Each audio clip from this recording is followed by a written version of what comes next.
There's an exhibit up at the Hammer Museum in Los Angeles for a couple more weeks related to the writing of Joan Didion, but it's kind of an interesting show because the critic who curated it, Hilton Als, found images of other artists to illustrate Didion's life.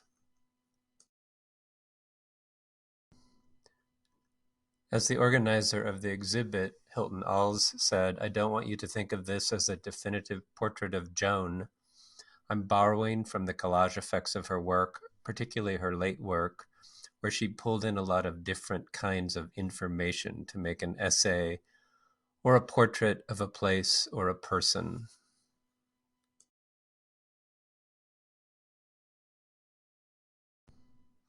This is my favorite photo of the writer looking kind of elegant and cool. And I'm sort of shocked, or was shocked, when I found out that for a while she was driving a Corvette Stingray. And just a couple quotes from her.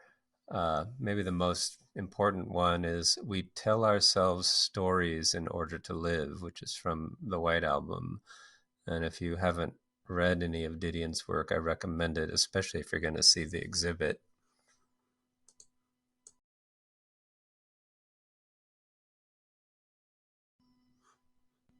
And a couple more quotes. "I write entirely to find out what I'm thinking, what I'm looking at, what I see, and what it means, what I want and what I fear," which is from Why I Write.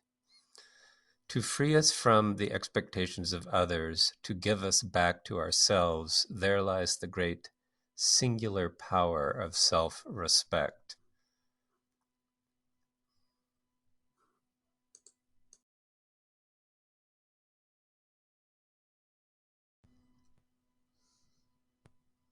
And from a book of common prayer, "You have to pick the places you don't walk away from." I think a lot of her writing is about courage versus fear.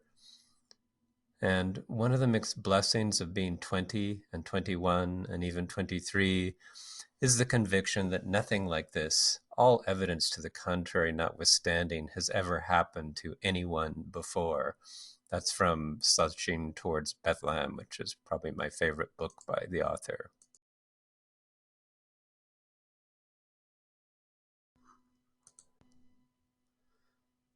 Life changes fast.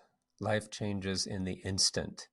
You sit down to dinner and life as you know it ends. This is from The Year of Magical Thinking, which explores grief following the death of her husband. We forget all too soon the things we thought we could never forget. We forget the loves and the betrayals alike, forget what we whispered and what we screamed, forget who we were.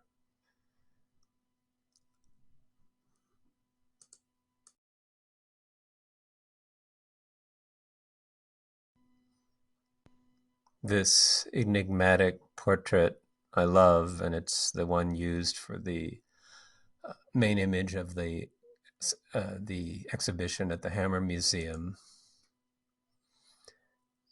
You get the sense that it's possible simply to go through life noticing things and writing them down, and that this is okay, it's worth doing. That the seemingly insignificant things that most of us spend our days noticing are really significant, have meaning, and tell us something.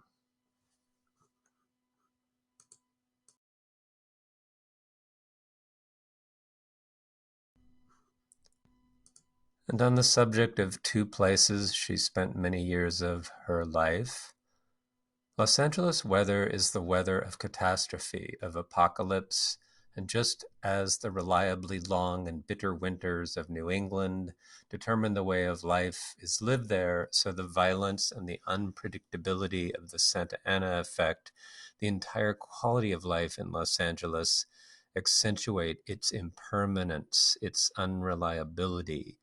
The wind shows us how close to the edge we are. And that's from Slouching Towards Bethlehem. And on New York, New York was no mere city. It was instead an infinitely romantic notion, the mysterious nexus of all love and money and power, the shining and perishable dream itself, which is also from Slouching Towards Bethlehem. So I hope you have a chance to see the exhibit. It's ending in mid-February 2023, and that's it.